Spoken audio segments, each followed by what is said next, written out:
Il n'y a plus que 7 ministères en Argentine, il en a supprimé 25. Combien on a de ministères aujourd'hui? 34. On est ruinés, on a 34 ministères? Non mais ils sont fous, quoi. Ils sont fous comme des lapins, tous. Et il y a, je crois, plus de 1000 hautes autorités, grands conseils, etc., qui coûtent quelque chose comme 130 milliards d'euros par an. Et j'ai vu qu'il y avait un grand conseil sur la lutte contre le bruit. Je suis sûr qu'il doit y avoir des voitures de fonction, des secrétaires, des bureaux. Puis vous en avez un autre qui est un grand conseil pour les relations entre le Parlement et le Sénat. Il peut pas se téléphoner, ces deux couillons, là. Je veux dire, mais vous imaginez pas ces grands conseils, ces grandes autorités, mais à quoi ça sert? En France existe toujours le plan. Mais c'est le seul pays au monde où il y a encore un service du plan. Vous savez, mais enfin, on est fous, quoi.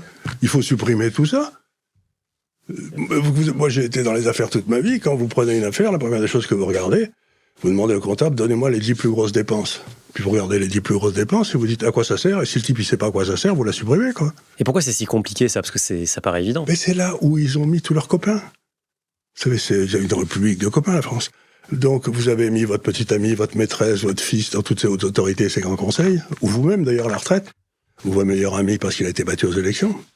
Et donc, vous avez une résistance féroce, parce qu'à ce moment-là, vous attaquez les... On scie la branche sur laquelle on est assis, en fait. Ben voilà. Faut pas s'imaginer qu'on est gouverné par des gens qui veulent le bien commun. On est gouverné par des gens qui sont là. C'est ça la grande différence avec mon enfance, où quand j'étais enfant, il y avait des hauts fonctionnaires, comme Guillaume Delouvrier, qui étaient ce que j'appelais des moines soldats, si vous voulez. Ils terminaient pauvres, mais c'était incroyable le boulot qu'ils faisaient. Et puis aujourd'hui, toute la haute fonction publique est devenue corrompue. Et ça, c'est nouveau, parce que dans l'histoire de France, bon, les politiciens étaient toujours vaguement corrompus, parce que ça va avec le terrain, ça, c'est pas grave. Mais les